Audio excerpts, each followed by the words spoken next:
algo a los Furby nunca se sintió del todo normal. Eran pequeños, suaves, con ojos grandes y una voz extraña que parecía evolucionar con el tiempo. A simple vista, parecían otro juguete más de finales de los 90. Pero mientras millones de niños los adoptaban, comenzaron a surgir historias incómodas, comportamientos que no encajaban del todo con lo que se suponía que podían hacer. Como un juguete diseñado para aprender palabras terminó generando rumores de vigilancia, fallos inexplicables y testimonios inquietantes. Para entenderlo, hay que empezar por lo básico. Nivel 1. Los Furby aparecieron en 1998, creados por Tiger Electronics y posteriormente distribuidos por Hasbro. Su diseño mezclaba rasgos de búho y hámster, con una estética pensada para generar apego inmediato. No tardaron en convertirse en un fenómeno global. Solo en su primer año, se vendieron millones de unidades, y en pocos años superaron los 40 millones. Parte de su éxito estaba en una idea que, en ese momento, parecía casi futurista, un juguete que podía aprender. Al encenderlo por primera vez, el Furby hablaba únicamente en su propio idioma, el Furbis. Con el uso, comenzaba a incorporar palabras del idioma del usuario, creando la ilusión de que estaba desarrollando lenguaje. Para muchos, eso era fascinante. Para otros, era extraño. Porque no se trataba solo de repetir frases. Los Furbis reaccionaban al entorno, respondían al tacto, emitían sonidos incluso cuando no se interactuaba directamente con ellos. Esa mezcla de respuestas automáticas y comportamiento aparentemente adaptativo generaba una sensación difícil de describir. Algunas personas empezaron a notar que ciertos patrones parecían repetirse de forma irregular. Momentos en los que el juguete se activaba sin motivo claro. Respuestas que no coincidían del todo con las acciones del usuario. Como si hubiera algo más detrás del plástico y los engranajes. En ese momento, pocos se cuestionaban qué tan complejo era realmente ese sistema. Era más fácil verlo como una innovación tecnológica o un juguete avanzado. Pero con el tiempo, esa percepción empezó a cambiar.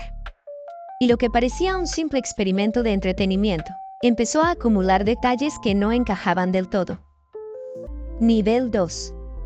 Después del impacto inicial, los Furby empezaron a destacar por algo más que su apariencia. Su comportamiento. Desde el primer momento, estos juguetes no se comunicaban en un idioma reconocible. Emitían sonidos en Furbis, una especie de lenguaje compuesto por sílabas simples, repeticiones y tonos agudos. Al principio, podía parecer un detalle sin importancia, casi decorativo. Pero ese idioma tenía un propósito. Con el uso, el Furby comenzaba a cambiar. Poco a poco, empezaba a incorporar palabras del idioma del usuario. Frases sueltas, respuestas simples, sonidos que ya no eran completamente incomprensibles. La transición era gradual, lo suficiente para que pareciera natural. Ese proceso generaba una sensación muy particular. No se sentía como programar un juguete. Se sentía más cercano a enseñarle algo. Y ahí es donde muchas personas empezaron a notar que la experiencia era diferente a otros productos de la época. Los Furby no solo respondían cuando se les hablaba. Tenían sensores distribuidos en distintas partes del cuerpo. Detectaban movimiento, cambios de posición, sonidos del entorno. Podían reaccionar si se les tocaba, si se les inclinaba, incluso si estaban boca abajo. Además, algunos modelos podían interactuar entre sí. A través de un sistema infrarrojo, dos Furby cercanos podían comunicarse. Intercambiaban sonidos, conversaban en Furbis y reaccionaban el uno al otro sin intervención humana directa. Para quien lo veía por primera vez, la escena podía resultar curiosa. Dos objetos aparentemente autónomos reaccionando entre sí. Con el paso del tiempo, el concepto evolucionó. Nuevas generaciones incorporaron más funciones. Algunos modelos desarrollaron expresiones más complejas, cambios de personalidad dependiendo del uso, respuestas distintas según la interacción del usuario. En versiones posteriores, incluso podían cantar, aprender rutinas o modificar su comportamiento en función de lo que percibían. Todo eso ampliaba la sensación. Nivel 3. Con el tiempo, algunas personas dejaron de ver a los Furbies solo como juguetes interactivos. Empezaron a analizarlos. Una de las comunidades más interesadas en estos dispositivos fue la de quienes practican circuit bending. Este tipo de modificación consiste en alterar los circuitos internos de aparatos electrónicos para generar nuevos sonidos o comportamientos. Los Furby resultaron ser especialmente atractivos para este tipo de experimentación. Por dentro, no eran tan simples como parecían. Contaban con múltiples sensores, un sistema de audio relativamente complejo para su época y diferentes puntos de interacción que podían ser manipulados. Al intervenir estos componentes, algunos usuarios lograban alterar la forma en que el Furby respondía. Los resultados eran extraños. Sonidos distorsionados, respuestas fuera de lugar, combinaciones de frases que no estaban pensadas para ocurrir juntas.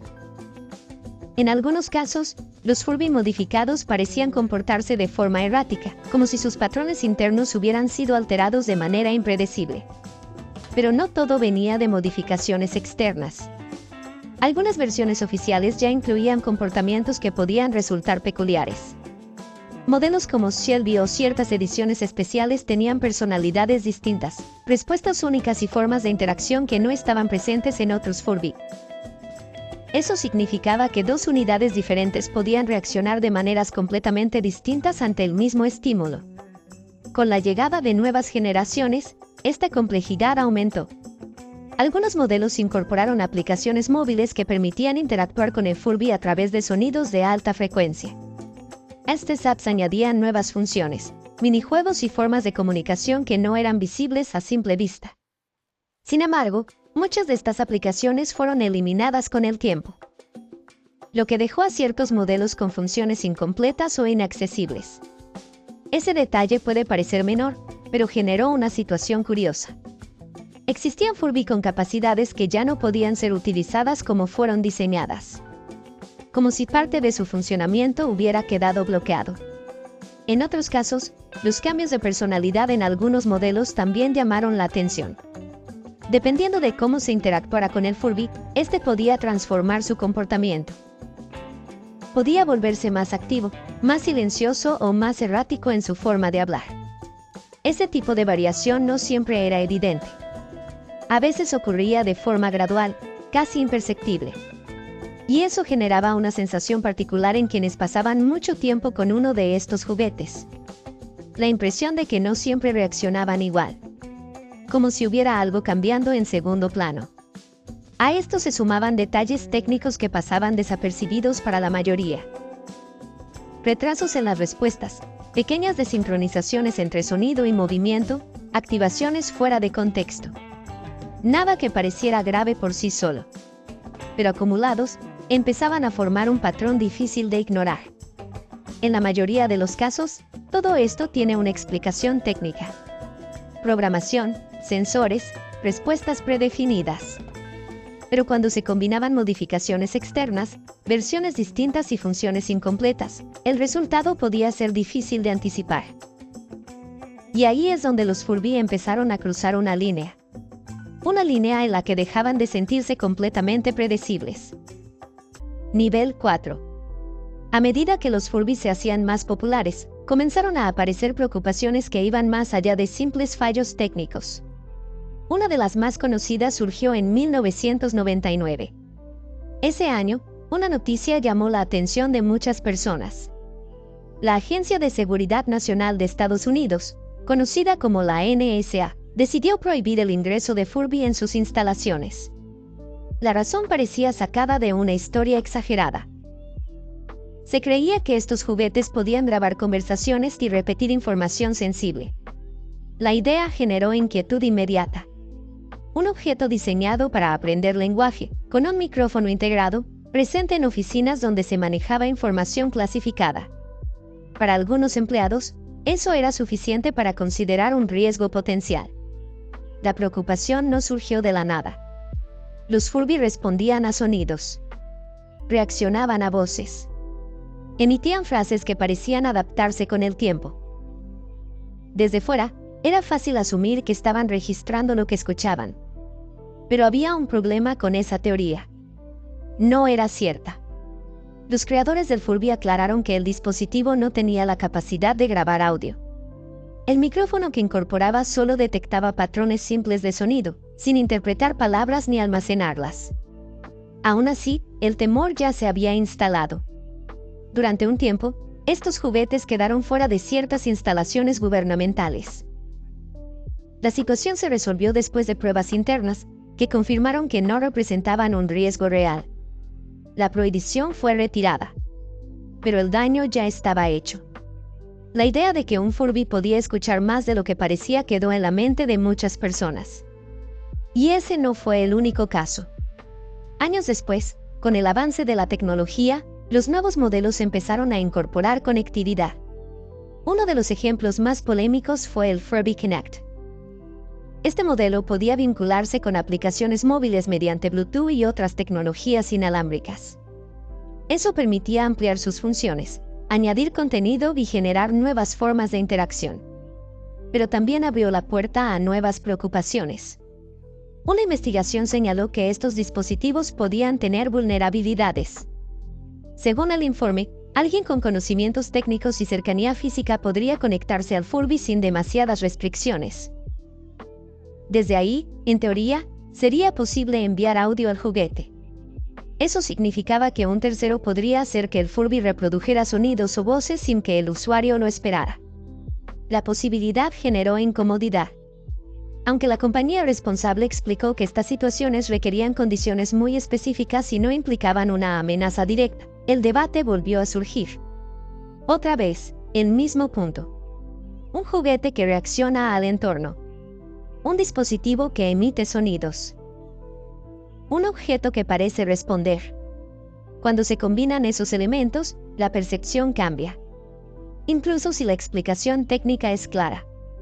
Porque en ambos casos, tanto en la polémica de la NSA como en las vulnerabilidades modernas, hay algo en común. La sensación de que estos juguetes podían hacer más de lo que aparentaban. Y aunque muchas de esas preocupaciones fueron resueltas o aclaradas, dejaron una marca. Una duda persistente. Una idea difícil de eliminar por completo. Que tal vez, en ciertas condiciones, los Furby no eran tan simples como parecían. Nivel 5. Hasta este punto, todo puede explicarse. Tecnología, sensores, programación, errores menores. Pero hay un momento en el que empiezan a aparecer situaciones que ya no se sienten tan fáciles de ignorar. Los fallos. Como cualquier dispositivo electrónico, los Furby podían presentar errores. Eso es normal. Lo que no resultaba tan normal era la forma en que algunos de esos fallos se manifestaban. Uno de los más comunes ocurría cuando la batería comenzaba a agotarse. En teoría, el comportamiento esperado sería una pérdida gradual de funciones. Menos actividad, menor respuesta, silencio. Pero en algunos casos ocurría lo contrario. El Furby comenzaba a moverse de forma repetitiva. Abría y cerraba los ojos sin parar. Emitía sonidos distorsionados, como si su sistema estuviera atrapado en un bucle. Movimientos mecánicos que no parecían tener un propósito claro. Para alguien que lo observaba sin contexto, no parecía un simple error. Parecía algo intentando funcionar, sin lograrlo. También existían reportes de activaciones inesperadas. Personas que aseguraban que su Furby se encendía solo, sin interacción directa. En algunos casos, ocurría durante la noche o en momentos donde el entorno estaba completamente en silencio. El sonido, en esos contextos, se percibía distinto. Más aislado. Más difícil de ignorar. Otro tipo de fallo tenía que ver con el audio. Algunos Furbies emitían ruidos que no coincidían con sus respuestas habituales. Gruñidos, tonos graves, combinaciones de sonidos que no encajaban con su personalidad programada. No eran frases reconocibles. Eran fragmentos. Errores en la reproducción que generaban algo diferente a lo esperado. Desde un punto de vista técnico, esto puede explicarse. Problemas en el altavoz, errores en la lectura de datos, interferencias internas. Pero cuando esos sonidos aparecen sin aviso, la reacción suele ser otra. Incomodidad. También hay casos donde el comportamiento parecía desincronizado. movimientos que no coincidían con el sonido, respuestas que llegaban tarde, reacciones a estímulos que no estaban ocurriendo en ese momento, como si el Furby estuviera procesando algo distinto a lo que realmente estaba pasando. Nada de esto es completamente inexplicable, pero tampoco es completamente predecible. Y ahí es donde empieza a cambiar la percepción. Porque estos fallos no ocurren en un entorno controlado. Ocurren en habitaciones, en casas, en momentos cotidianos. Y cuando un objeto diseñado para interactuar empieza a comportarse fuera de lo esperado, el contexto amplifica la sensación. No es lo mismo ver un error en una pantalla que escuchar un sonido extraño proveniente de algo que, en teoría, debería estar inactivo. Algunas personas decidieron ignorarlo. Otras empezaron a prestar más atención, especialmente cuando los fallos no eran eventos aislados, cuando se repetían, cuando seguían un patrón que no era evidente. Y en ese punto, la conversación deja de ser técnica. Empieza a volverse personal. Porque ya no se trata de lo que el Furby puede hacer. Se trata de lo que hizo. Y de cómo se sintió en ese momento. Nivel 6. Hasta ahora, muchos de los comportamientos extraños podían explicarse como fallos o limitaciones técnicas. Pero hay un punto donde las explicaciones empiezan a depender de quien cuenta la historia. Y ahí es donde aparecen los casos extraños. Con el tiempo, algunos usuarios decidieron abrir sus Furby. Literalmente. Lo que encontraron en su interior no era especialmente sofisticado. Motores pequeños, engranajes, cables, una placa base sencilla. Todo encajaba con lo que se esperaba de un juguete de su época. Pero algunos fueron más allá. No solo los abrieron, los modificaron. Existen casos documentados de personas que alteraron el sistema interno de un Furby para cambiar su comportamiento. Añadieron baterías ocultas, manipularon el circuito, modificaron su memoria. Uno de los relatos más conocidos describe un Furby que seguía funcionando incluso después de retirar las pilas principales. Durante un tiempo, parecía no tener energía. Pero horas después, volvía a activarse. Emitía sonidos, hablaba en fragmentos incomprensibles, como si nunca se hubiera apagado del todo. Eventualmente, se descubrió que alguien había instalado pequeñas baterías adicionales dentro del dispositivo. Una modificación deliberada. Una explicación lógica. Pero el efecto que generaba era muy distinto.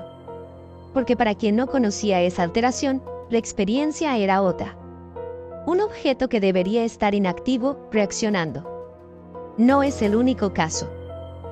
Otro testimonio describe un Furby encontrado en una tienda de segunda mano. Durante un tiempo funcionó con normalidad.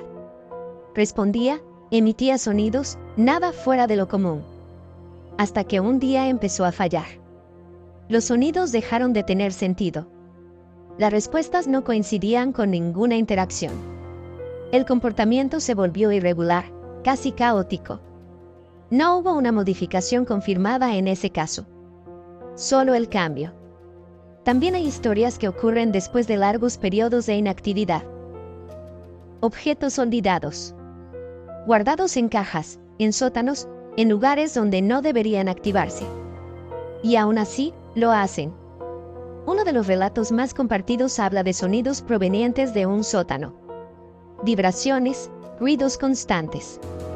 Durante un tiempo, se pensó que era un animal. Hasta que alguien decidió investigar. El origen era un Furby. Un juguete que llevaba años sin ser utilizado. Al activarse, el sonido se amplificaba por el entorno, generando una sensación mucho más intensa de lo que realmente era. No hay evidencia de que ese comportamiento sea imposible de explicar. Pero la forma en que ocurre cambia la percepción. Especialmente cuando no hay contexto inmediato. A esto se suman reportes más difíciles de verificar. Personas que aseguran que sus Furby hablaban sin baterías visibles. Frases que no coinciden con el repertorio conocido. Respuestas que parecen fuera de lugar. No todos estos casos pueden confirmarse. Algunos tienen explicaciones técnicas. Otros, probablemente, no. Pero cuando se acumulan suficientes relatos, empieza a formarse una narrativa distinta. Una en la que los Furby dejan de ser simples dispositivos modificables y empiezan a sentirse como algo más difícil de controlar. Algo que, incluso cuando se entiende, no siempre se comporta como debería. Nivel 7. Hay un punto en el que el interés deja de ser técnico. Se vuelve visual. Y es ahí donde muchas personas cambian completamente su percepción sobre los Furby. Algunos usuarios decidieron quitarles el pelaje. Lo que queda debajo no es lo que la mayoría espera ver. Sin la capa de tela, el Furby pierde toda apariencia amigable. Los ojos, ahora más expuestos, destacan sobre una estructura mecánica visible. Engranajes, piezas rígidas, movimientos que ya no parecen expresivos. Parecen mecánicos en el sentido más frío de la palabra. Cada movimiento se vuelve más evidente. Cada sonido más seco. El resultado genera una sensación difícil de ignorar. Porque el diseño original está pensado para ocultar todo eso. Para suavizarlo. Para hacerlo aceptable. Cuando esa capa desaparece, también lo hace la ilusión. Y lo que queda no transmite lo mismo. A esto se suma algo más. Incluso sin modificaciones, algunos comportamientos pueden resultar incómodos cuando se observan con más atención. La forma en que los ojos se abren lentamente. La manera en que reacciona después de unos segundos de silencio. Pequeños detalles que, en otro contexto, pasarían desapercibidos. Pero aquí no. Porque el espectador ya sabe cómo funciona. Ya entiende lo suficiente como para notar lo que no encaja. Y eso cambia todo. Algunas personas describen una sensación específica al interactuar con estos juguetes durante largos periodos. La sensación de estar siendo observado. No porque el Furby tenga esa capacidad, sino por cómo está diseñado. Los ojos grandes, el movimiento constante, las pausas antes de responder. Todo contribuye a esa percepción. No es algo inmediato. Se construye con el tiempo. Y cuando aparece, es difícil de ignorar. Especialmente cuando se combina con lo que ya se ha visto en niveles anteriores. Fallos, comportamientos irregulares, respuestas fuera de contexto. Todo empieza a acumularse. Y lo que antes parecía un conjunto de detalles aislados empieza a sentirse como algo conectado. No hay evidencia de que exista algo más allá de lo mecánico. Pero la experiencia no siempre se basa en evidencia. A veces, se basa en cómo se perciben las cosas. Y en este punto del iceberg, la percepción ya no es la misma. Nivel 8. Después de todo lo anterior, las teorías eran inevitables. Con el tiempo, Internet empezó a llenar los espacios vacíos con explicaciones mucho más extrañas. Algunas personas aseguraban que ciertos Furby pronunciaban frases que no existían en sus registros oficiales. Otras insistían en que podían activarse incluso sin baterías visibles. También aparecieron rumores sobre unidades modificadas capaces de comportarse de formas completamente distintas a las originales. Nada de eso ha podido comprobarse de manera definitiva.